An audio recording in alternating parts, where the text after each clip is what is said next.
અમદાવાદથી લંડન જતી એર ઇન્ડિયાની ફ્લાઇટમાં 12 જૂને થયેલા વિમાન અકસ્માતમાં મૃત્યુ પામેલી અરવલ્લી જિલ્લાની ત્રીજી યુવતી જયશ્રી પટેલનો મૃતદેહ આજે તેના વતન ગંભીરસર લાવવામાં આવ્યો છે. ડીએનએ પરીક્ષણમાં મેચ થયા બાદ વહેલી સવારે અમદાવાદ સિવિલ હોસ્પિટલથી મૃતદેહ પરિવારજનોને સોંપવામાં આવશે.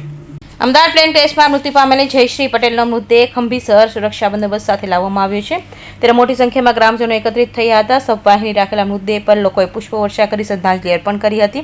આ દુઃખદ પ્રસંગને ઉપસ્થિત તમામ લોકોની આંખો ભીની થઈ ગઈ છે. અમદાવાદથી લંડન જતી એર ઇન્ડિયા ફ્લાઇટમાં 12 જૂને થયેલા વિમાન અકસ્માતમાં મૃત્યુ પામેલી અરવલ્લી જિલ્લાની ત્રીજી યુવતી જયશ્રી પટેલનો મૃતદેહ આજે તેના વતન ખંભીસર લાવવામાં આવ્યો. ડીએનએ પરીક્ષણમાં મેચ થયા બાદ વહેલી સવારે અમદાવાદ સિવિલ હોસ્પિટલથી મૃતદેહ પરિવારજનોને સોંપવામાં આવ્યો. આજે અમારી ખંભીસરની દીકરી જયશ્રીબેન પટેલ, ખંભીસરના પટેલ મુકેશભાઈ અને મીનાબેનની દીકરી હતી.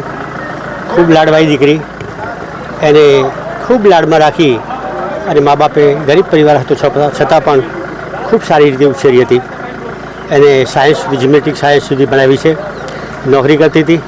એના લગ્ન હમણાં 3 મહિના પહેલાં થયેલા અને આ વિમાન ક્રેશમાં એ દીકરી જ્યારે એક્સપાયર થઈ ગઈ ત્યારે આખા ગામમાં ખૂબ શોકની લાગણી પ્રકટ હતી.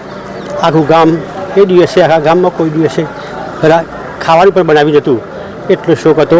અને આજે એનો મૃત્યુ 9 દિવસે એમને મળ્યો છે.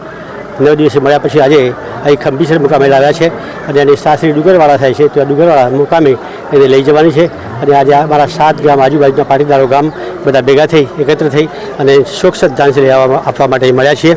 અને થોડા દિવસમાં એની કાલે 10મો દિવસ છે, આજે 9મો દિવસ છે.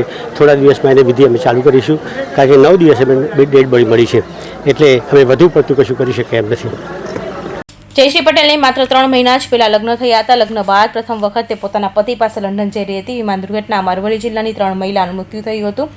2 મહિલાની અંતિમ વિધિ પહેલા થઈ ચૂકી છે. જયશ્રી પટેલનો મૃતદેહ ખંભીસરની તેની સાસરી ડુંગરવાડા લઈ જવામાં આવશે, જ્યાં તેની અંતિમ વિધિ કરવામાં આવશે. કૌશિક પટેલનો report, Hind TV news, Surat.